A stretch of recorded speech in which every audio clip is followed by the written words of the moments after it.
ఇది kitchen waste అండి. ఏ రోజుకి ఆ రోజు మనం వంట చేసుకున్నప్పుడు వచ్చిన కూరగాయలు వేస్ట్, అలాగే ఫ్రూట్స్ తిన్నప్పుడు వచ్చిన పడేసే పీల్స్ అవన్నీ కూడా మనం వేస్ట్ గా బయట పడేయకుండా ఇలా కవర్ లోకి కలెక్ట్ చేసేసి పెట్టుకుని మనం కంపోస్ట్ చేసుకోవచ్చు అనమాట. మొక్కలకి మంచి ఎరువండి. అయితే దీన్ని లాస్ట్ టైం నేను శాండ్విచ్ మెథడ్లో థర్మాకోల్ బాక్స్ లో నింపాను కదా, ఎండాకులు, కిచెన్ వేస్ట్, మళ్ళీ మట్టి, ఇదంతా కూడా చూసారా కంపోస్టింగ్ ప్రాసెస్ అనేది ఇదిగోండి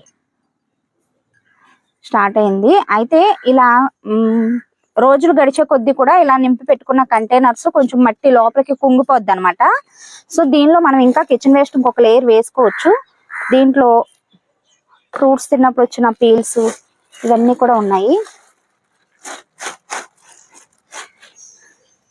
బూడిద గుమ్మడికాయ జ్యూస్ చేసుకున్నప్పుడు వచ్చిన ఆ పీల్స్, సీడ్స్ అన్నీ కూడా అండి. కొంచెం ఎబ్బెట్టుగా అనిపించినా కూడా, అంటే నిన్న కలెక్ట్ చేసి పెట్టిందండి, ఈ రోజు వేస్తాను. ఏ రోజుకి ఆ రోజు అయితే ఇలాంటి ఇబ్బంది ఏమి అనిపించదు.